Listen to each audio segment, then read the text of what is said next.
أعوذ بالله من الشيطان الرجيم بسم الله الرحمن الرحيم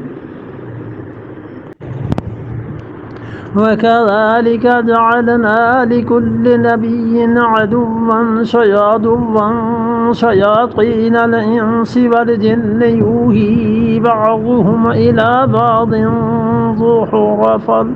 زخرف القول غرورا ولو شاء ربك ما فعلوه فذرهم وما يفترون وَكَذَلِكَ اور ایسے ہی یہ نہ ماننے کی پانچویں وجہ ہے.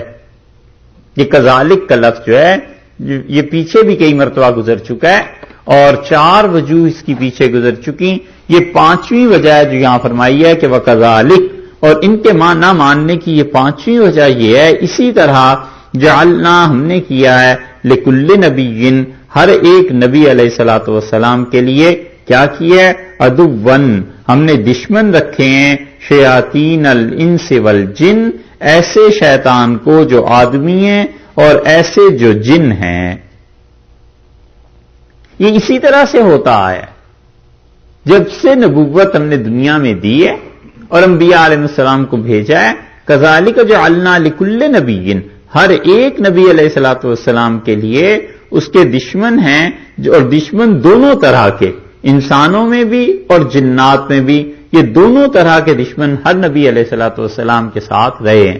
حضرت آدم علیہ الصلوۃ والسلام کے ساتھ دیکھ لیں وہاں بھی شیطان تھا اور ان کا دشمن تھا اور اس نے ان کے ساتھ کیا کیا. اسی طرح رسول اللہ صلی اللہ علیہ وسلم کے ساتھ تو دونوں طرح کی دشمنی رہی ہے. یعنی شیطان کی ایسی دشمنی کہ حضرت صلی اللہ علیہ وسلم پہ جو وحی نازل ہوتی تھی اس میں اپنی آواز ملا کر گڑبڑ کرنے کی کوشش کرے. یہ بات تو آئی ہے سورہ حج میں ایک.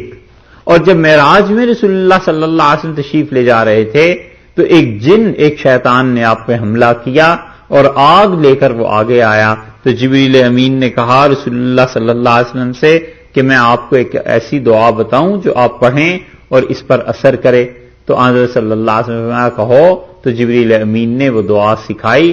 عمل الیوم واللیلہ ایک کتاب ہے، بہت لوگوں نے اس نام سے کتابیں لکھی ہیں. ابن سنی نے بھی لکھی ہے، امام نسائی رحمۃ اللہ نے بھی لکھی ہے. امام نسائی رحمۃ اللہ علیہ کی جو عمل الیوم واللیلہ ہے اس میں وہ یہ حدیث لائے ہیں کہ رسول اللہ صلی اللہ علیہ وسلم پہ جنات نے حملہ کرنے کی کوشش کی اور آپ کی بچت ہوئی اور جبریل امین نے آپ کو جو چیز سکھائی. جیسے ہم انسان ہیں اور ہم مادے سے پیدا ہوئے ہیں تو مادی چیزوں کا ہم پہ اثر ہوتا ہے. اسی طرح جنات جو ہیں وہ چونکہ ایک لطیف چیز آگ لو اور لو کا بھی اوپر کا حصہ اس سے پیدا ہوئے ہیں، اس لیے ان پر مادی چیزوں کی بجائے کلام کا اثر ہوتا ہے کہ کلام بھی لطیف چیز ہے. بہت ایسے یعنی جو الفاظ منہ میں سے نکل رہے ہیں اس کی کوئی مادی وجود نہیں ہے، اس لیے یہ کلام ان کو جا کر لگتا بھی ہے، تنگ بھی کرتا ہے اور حتیٰ کہ ان میں سے بہت سوں کی موت بھی واقع ہو جاتی ہے. اس لیے وہاں پر یہ آیا ہے کہ جبریل امین نے رسول اللہ صلی اللہ علیہ وسلم کو کچھ چیزیں سکھائیں. تو اللہ تعالیٰ نے فرمایا کہ ہر ایک نبی علیہ الصلوۃ والسلام کے لیے ہم نے رکھے ہیں اس کے دشمن شیاطین جو انسانوں میں سے ہیں اور جنات میں سے. اور ایک شیطان اس قسم کے ہوتے ہیں جو ہر ایک انسان کے ساتھ ہے. حدیث میں آیا ہے کہ ہر آدمی کے ساتھ ایک شیطان ہے اور ایک جن ہے، اور ایک شیطان ہے اور ایک فرشتہ ہے. اور جو شیطان اور جن ہے جو وہ اسے برائی کا حکم دیتا ہے اور جو فرشتہ ہے وہ اسے اچھائی دکھاتا ہے. تو حضرت صلی اللہ علیہ وسلم سے عرض کیا گیا کہ اللہ کے رسول آپ کے ساتھ؟ آپ نے فرمایا ہاں میرا بھی شیطان ہے مگر وہ بھی فلا یامرنی الا الخیر، وہ مسلمان ہو گیا ہے اور وہ مجھے سوائے بھلائی کے اور کوئی چیز نہیں بتاتا. اس نے اللہ کو تسلیم کر لیا ہے اور اس لیے وہ مجھے سوائے اچھائی کے اور کوئی چیز نہیں بتاتا. مسلم کی روایت میں حضرت صلی اللہ علیہ وسلم کے اس قسم کے الفاظ آئے ہیں. ارشاد یوں فرمایا ہے. تو اللہ تعالیٰ نے 2 قسمیں قرار دیں کہ ایک انبیاء علیہ السلام کے عدو دشمن وہ ہیں جو انسان شیاطین میں سے ہیں، دوسرے فرمایا کہ انس. انس والجن، پہلے فرمایا انس پھر بعد میں فرمایا جن. ان سے مراد انسان، اور یہ بہت سے لوگ تھے. ساری زندگی حضرت صلی اللہ علیہ وسلم کی اسی طرح گزری ہے. مکہ مکرمہ میں مشرکین تھے، مدینہ منورہ پہنچے ہیں تو وہاں اور قسم کے کفار تھے، منافقین تھے. سب سے لڑنا پڑا ہے حضرت صلی اللہ علیہ وسلم کو، اور کئی ایک ایسے ہیں جن سے زبانی طور پر بھی بحث کرنے کی نوبت آئی ہے، جیسے کہ نجران سے یہ لوگ آئے تھے عیسائی، یوحی بعضهم الی بعض، اور یہ کیا کرتے ہیں؟ وہی کرتے ہیں ایک دوسرے کی طرف. ایک دوسرے کی طرف سے مراد یا تو یہ ہے کہ بعض جنات انسانوں کو وحی کرتے ہیں، یعنی ان کے دل میں ڈالتے ہیں. وحی کا جو لفظ ارشاد فرمایا ہے، دل میں ڈالتے ہیں، سکھاتے ہیں. وحی کہتے ہیں بہت تیزی سے جو اشارہ کیا جائے اس کو. اور جبریل امین جو وحی لے کے آتے تھے انبیاء علیہ الصلوۃ والسلام کے دل میں جو وحی ڈالی جاتی تھی وہ بھی بہت تیزی سے ہوتی تھی، اور وہ کلام اللہ کی طرف سے لا کر قلب مبارک پر نازل کیا جاتا تھا. امام بخاری رحمۃ اللہ علیہ نے جہاں صحیح بخاری شروع کی ہے، انہوں نے وہاں حدیث میں بحث کی ہے، کتاب الوحی سے اس کا آغاز کیا ہے امام رحمۃ اللہ علیہ نے کہ وحی کیا چیز ہے، اور اس میں وحی کی احادیث لائے ہیں. وحی اصل میں عرب کہتے ہیں بہت جلدی جو اشارہ کیا جائے اور دوسرا سمجھنے والا سمجھ جائے اس کو کہتے ہیں وحی. تو یہ شیاطین ایک دوسرے کو وحی کرتے ہیں، یعنی ایک دوسرے کو سکھاتے ہیں. جنات انسانوں کو سکھاتے ہیں. ایک ترجمہ تو یہ ہو گیا. ایک ترجمہ یہ ہو گیا کہ یہ جنات آپس میں ایک دوسرے کو سکھاتے ہیں، بعضهم الی بعض.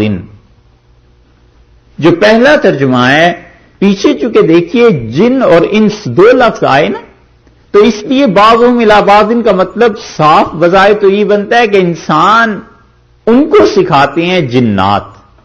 جنات ان کے دلوں میں ڈالتے ہیں وسوسے. لیکن دوسرے مفسرین اس طرف بھی گئے ہیں کہ یہ جنات ایک دوسرے کو سکھاتے ہیں، اور تیسرے اس طرف گئے ہیں کہ انسان ایک دوسرے کو سکھاتے ہیں. اور جو بھی اس سے مراد لے لیا جائے ہوتا کیا ہے پھر آخر سکھاتے کیا ہیں؟ زخرف القول غرورا. اللہ نے فرمایا ملمہ سازی. زخرف کہتے ہیں کسی چیز پہ پانی چڑھانا، اصل نہ ہو وہ، اور اس پہ کسی چیز کا پانی چڑھا دیا جائے. چاندی کا پانی، سونے کا پانی چڑھا دیتے ہیں برتنوں پہ، اور اصل میں تو وہ چیز نہیں ہوتی. اس لیے ارشاد فرمایا کہ ان کا حال یہ ہے کہ زخرف القول غرورا، ملمہ سازی کی باتیں. ملمہ سمجھتے ہیں؟ ملمہ بھی یہی چیز ہے،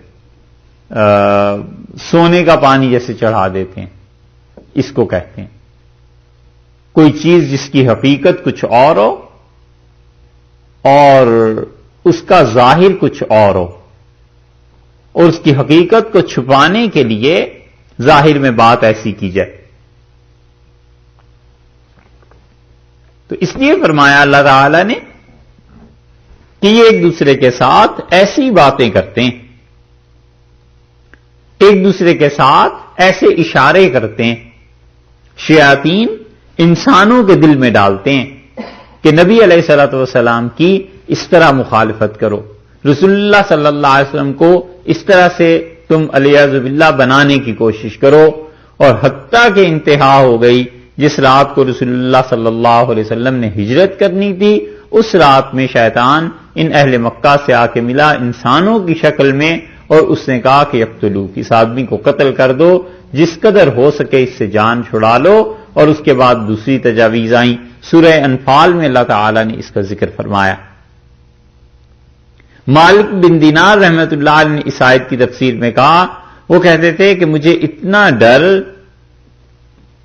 ان جنات سے جو شیاطین ہیں نہیں لگتا جتنا ان شیاطین سے، شیطانوں سے لگتا ہے جو انسان کی صورت میں آتے ہیں.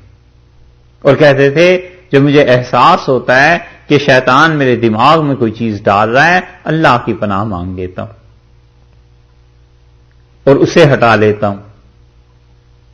اور انسان کی صورت میں جب شیطان آتا ہے تو فرماتے تھے پتہ نہیں چلتا اور کوئی نہ کوئی گناہ ہو جاتا ہے اور پھر بعد میں پتہ چلتا ہے کہ یہ شیطانی کا موجب یہ انسان بن گیا تھا.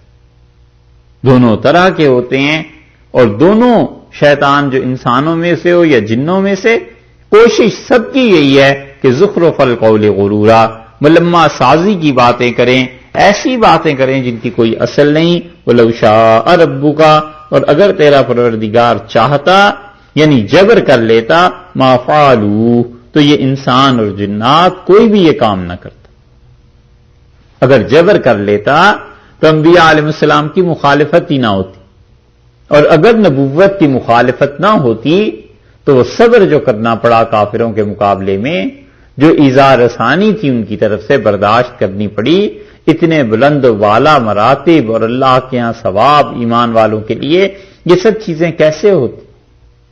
اس لیے جس انسان کا ایمان دین آزمائش پہ نہیں نہ چڑھتا وہ کچا ہی رہتا ہے. آزمائش ہوتی ہے، انسان اس سے گزرتا ہے، پھر جا کر پختگی حاصل ہوتی ہے، کیونکہ انسان نے اپنے ایمان اور دین کے لیے قربانی دی ہوئی ہوتی ہے. تو جس نظریے کے لیے آدمی نے قربانی دی ہوئی ہو اس نظریے پہ لوگ جم جاتے ہیں. اب دنیا کی مثالوں میں اسے دیکھ لیں، کتنے ہی لوگ ہیں جو کسی خاص نظریے کے ساتھ وابستہ ہوتے ہیں، مثلا کمیونزم کے ساتھ یا اس قسم کی چیزیں. یہ مثالیں ہم لوگوں کے سامنے ہیں. اور جہاں بھی پولیس پکڑ کے لے گئی، جیل میں پڑے رہے کچھ مہینے تک، اس نظریے کے لیے سزا جب ہوتی ہے پھر آدمی کہتا ہے اب اس پہ پختگی آ گئی. اور جب تک سزا نہیں ہوتی پھر وہ ایسے ہی ہوتا ہے. تو انسان کا ایمان وہ جب بھٹی سے گزر جاتا ہے، چاہے دونوں طرح سے، چاہے تو اللہ ہی اسے گزار دے اور چاہے تو دنیا میں اس کو کوئی ابتلا پیش آ جائے. دنیا کی مصیبتیں پیش آتی ہیں، کچھ ہوتی ہیں جو اللہ کی طرف سے ہو جاتی ہیں، انسان کچھ نہیں کر سکتا، اس پٹی پر چڑھ جاتا ہے. اور کچھ لوگوں کے طرف سے پیش آتی ہیں، اس کے مومن ہونے کی وجہ سے اسے تکلیف دی جاتی ہے اور اس کے لیے ذلت کی زندگی ایمان کی وجہ سے برداشت کرنے پہ اسے مجبور کیا جاتا ہے. ان سب مراحل سے جب کوئی آدمی گزرا ہوا ہوتا ہے پھر اسے بڑا عزیز ہوتا ہے اپنا ایمان، اس لیے کہ اس نے قربانی دی ہوتی ہے. اللہ نے فرمایا اگر ہم جبر کرتے وَلَوْ شَاءَ رَبُّكَ تیرا پروردگار اگر یوں چاہتا مَا فَعَلُوا یہ لوگ نہ کرتے. فَذَرْهُمْ پس یہ کیا کیجئے آپ، فَذَرْهُمْ چھوڑ دیں انہیں، وَمَا يَفْتَرُونَ اور وہ جانے اور ان کا جھوٹ. ذرہم کا مطلب تو یہ ہے اصل میں کہ انہیں چھوڑ دیں، اور ترجمہ محاورے میں کریں گے تو یہ کہیں گے کہ فذرہم تو آپ انہیں چھوڑ دیجئے، وما یفترون اور جو کچھ ان کا جھوٹ ہے اسے بھی چھوڑ دیجئے. یعنی شرک جو کرتے ہیں وہ بھی، اور جو کچھ یہ لوگ ہیں ان کو بھی یہ شرک کے ساتھ ملوث رہیں، کرتے رہیں، جو کچھ بھی وہ جانے اور ان کے جھوٹ جانے. آپ اپنے آپ کو ان سے ہٹا لیجیے. رسول اللہ صلی اللہ علیہ وسلم کو جو شدید بوجھ ہوتا تھا کہ یہ کافر میری بات کیوں نہیں مانتے، اللہ نے اس کا علاج فرمایا کہ یہ جانے اور ان کا جھوٹ جانے. وَلَوْ شَاءَ رَبُّكَ اور اگر تیرا رب چاہتا مَا فَعَلُوهُ تو یہ کام نہ کرتے. یہ جو مخالفتیں ہو رہی ہیں اور قتل کے منصوبے بن رہے ہیں یہ کچھ بھی نہ کرتے.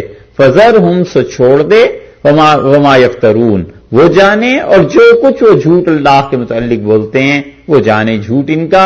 یہ مراد نہیں ہے کہ رسول اللہ صلی اللہ علیہ وسلم علیہ باللہ کوئی شرک یا ایسے کام کرتے تھے کہ اللہ نے کہا اس کو چھوڑ دے. مطلب یہ ہے کہ جیسے ہم اردو میں محاورے میں بولتے ہیں، ہم کہتے ہیں یہ جانے اس کے کام جانے، تم اپنے آپ کو بچا کے رکھو. بس ایسے فرمایا کہ جو کچھ بھی یہ کرتے ہیں یہ ان کے افعال ہیں، آپ ان سے الگ ہو جائیے اور انہیں چھوڑ دیجئے اور اللہ ان کے ساتھ معاملہ کر لے گا.